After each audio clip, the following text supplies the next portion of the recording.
Pakistan China joint chamber of commerce and industry का कारोबारी इजलास, सरमायाकारी सनती ताउन पर गुफ्तगू।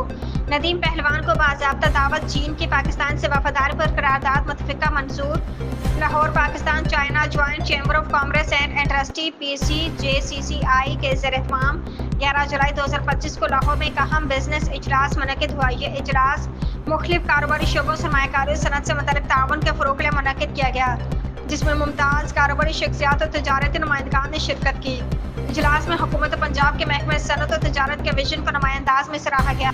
ख़ुसूसन सूबे में जारी सरमायाकारी दोस्त पॉलिसी और सनती तरक्की के इक़दामात को मस्बत अंदाज में उजागर किया गया। नदीम पहलवान को इस इजलास में बतौर मेहमान ख़ुसूसी चैम्बर की जानब से बाज़ाब्ता दावत दी गई। ये दावत उनकी हालिया तकरीरी पर सूबाई वज़ीर सनत और तजारत चौधरी शाफिर हुसैन की जानब से बतौर कोऑर्डिनेटर दी गई खुशी के इज़हार के तौर पर दी गई थी।